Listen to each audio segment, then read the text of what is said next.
Hello મિત્રો, જય માતાજી, જય શ્રી કૃષ્ણ બધાને. કેમ છે? બધા મજામાં છો ને? હું પણ મજામાં છું. તો આજે આપણે કાસો ઓળો બનાવશું. આપણે ઓલો ઓળો તો બનાવતા જ હોય પકાવીને, પણ આજે આપણે કાસો બનાવશું. તો કાસો બનાવવા માટે આજ આપણે એક રીંગણ લીધું છે. એને આપણે આમ જો પાડી દેવાના ચાકાથી, ને પછી એને આવી રીતે આમ ને પછી ને આમ જોઈ લેવાનું કે અંદર હળેલું નથી ને એમ આપણે જોઈ લેવાનું. ને પછી હવે આપણે ગેસ શરૂ કરશું ને તેલ લગાવી દેવું એટલે જલ્દીથી એની સાલ ઉખડી જાય. એટલે આપણે કાસા ઓળો બનાવીએ છીએ ને, તો એની માટે રીંગણ શેકવું પડે. તો આપણે છે ને એને હવે શેકવા મૂકી દઈએ રીંગણને. હવે રીંગણ શેકાય એટલી ઘડીમાં આપણે લસણવાળી ચટણી બનાવવાની છે. તો એ ચટણી બનાવી નાખશું આપણે લસણવાળી. તો આપણે સૂકું લાલ મરચું, આમાં તમે લીલું મરચું ખાલી નાખીને બનાવી શકો છો, પણ લાલ મરચાં ને લસણવાળી ચટણી સરસ લાગે.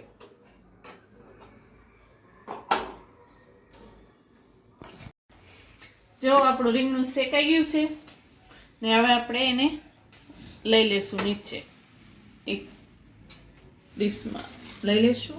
હવે થોડું ઠંડુ થાય ત્યાં સુધીમાં આપણે લસણવાળી ચટણી જે લીધી છે ને એને આમાં નાખી દઈશું.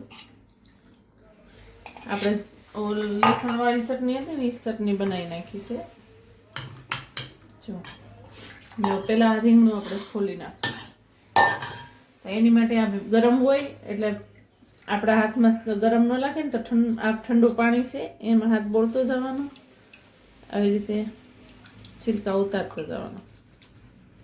જો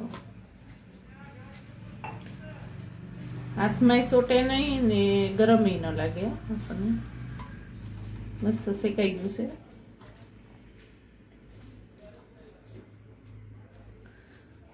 જો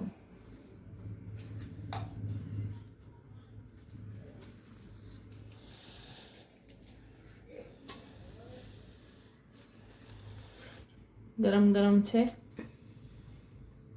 પાણીમાં હાથ બોળતો જવાનું ને ઉતરતો જવાનું એટલે આપણા હાથમાં છોટે નહીં.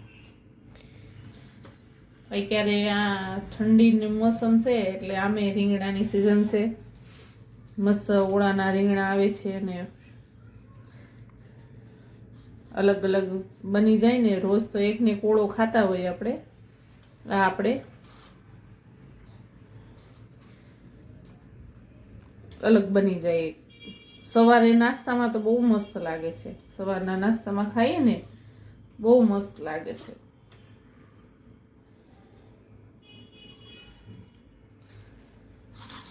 હવે આપણે એક ડીશમાં લઈ લઈશું. બહુ ગરમ જેવું લાગે તો આપણે આ સમસી હોય ને, સમસીનો પાછલો ભાગ છે ને એનાથી આમ આમ કરી ને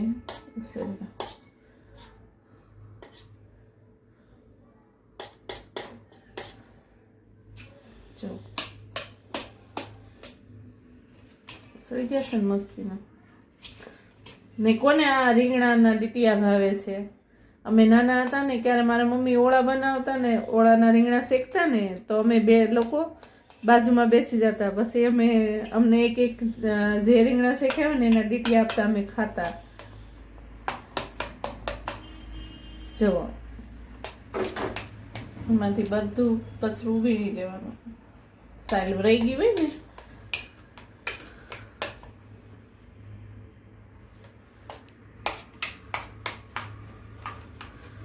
બસ તૈયાર થઈ ગઈ છે. હવે કાસો ઓળો બનાવવા માટે જો ડુંગળી, ટમેટું, લીલું મરચું ને ધાણાભાજી, લીલા ધાણા લઈ લેવાના ને આ લસણવાળી ચટણી, મીઠું ને મોરસ. તો આપણે જે ચટણી બનાવીને એમાં આપણે આ સિંગ તેલ છે, સિંગ તેલ નાખી. સિંગ તેલમાં બહુ મસ્ત લાગે છે. આપણે થોડુંક આમાં નાખી દઈશું તેલ ને આને હલાવી નાખશું.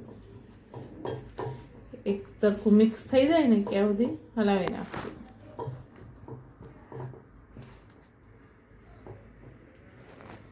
જો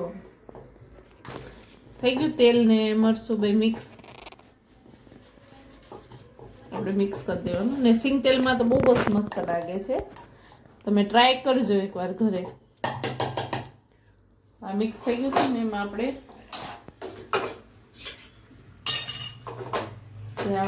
રીંગણું શેક્યું ને એને આવી રીતે મસળી નાખશું.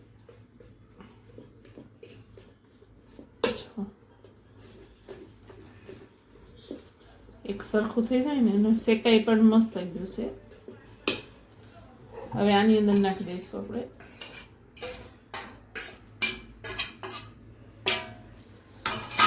એને આપણે મિક્સ કરી દઈશું.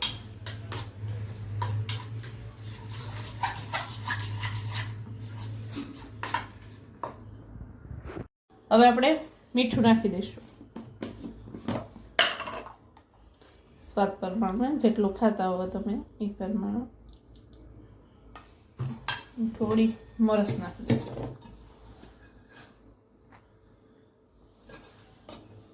હવે આ બેને મિક્સ કરી દઈશું.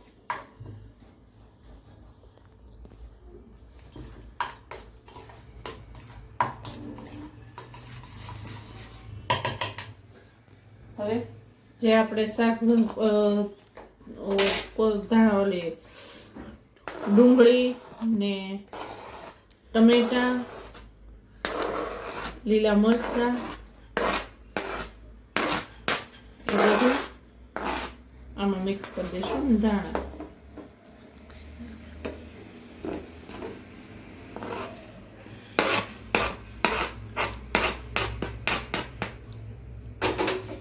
ને ધાણા જીરું પાવડર નાખશે. ધાણા જીરું પાવડર ને થોડીક હિંગ. આપણે હળદર નથી નાખવાની, થોડીક હિંગ નાખી દેવાની. હવે આ બધું મિક્સ કરી દેવાનું.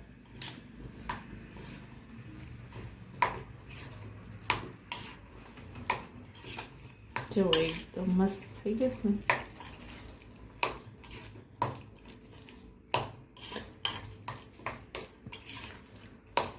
ને. હવે થોડુંક ઉપરથી તેલ નાખવાનું, સિંગ તેલ.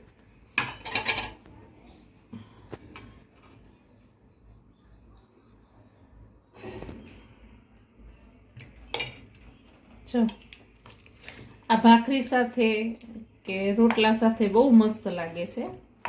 તો તમે એકવાર ઘરે ટ્રાય કરજો. જો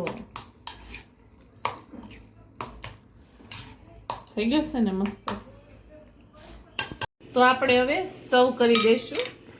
જો આપણો ઓળો ને આપણી થાળ તૈયાર થઈ ગઈ છે. આ ઓળો છે એ ડીશમાં લઈ લઈશું.